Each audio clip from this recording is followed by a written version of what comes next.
But one of the things that used to hit me hard is I always wanted to fit in. Like I remember like 6th grade lying about what music I listened to because I wanted people to think I listened to the same music they listened to fit in. But as I've grown up and as I've implemented this in my speech, I've learned more and more that the word fitting in, the phrase fitting in, is also saying that I want to be average in the same way. Like it's the same thing. And I think what students have to realize is that fitting in is sacrificing what makes you different.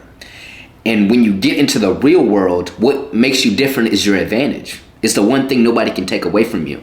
And I think we have to start rewriting what we want to see as valuable.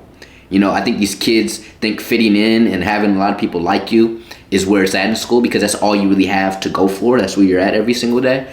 But you'll realize being the quirky, weird, different person is the most valuable thing you can do because now you're unique. Nobody can take it from you. Nobody can hop on this mic like Jamar Root. You can't copy this nowhere. I'm sorry. And so while I used to be the kid that talked too much, Jamar, come on, and you being annoying, bro. Nah, bro, I'm just being me. Now look at me. I'm all across the country. And so I think when we're finding our passion, we have to remember that fitting in is never the goal. It's actually the opposite of the goal. I'm trying to stand out. Okay? And so that requires not being in the same group as everybody all the time. That requires being lonely sometimes. That requires doing something that maybe only you understand. That requires chasing a dream when all these other people are saying it's not possible.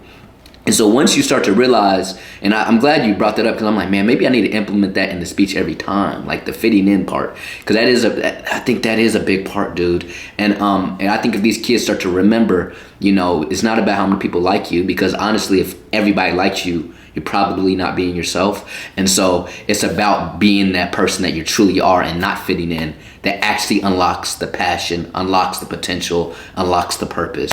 And so, yeah, that's definitely a big point.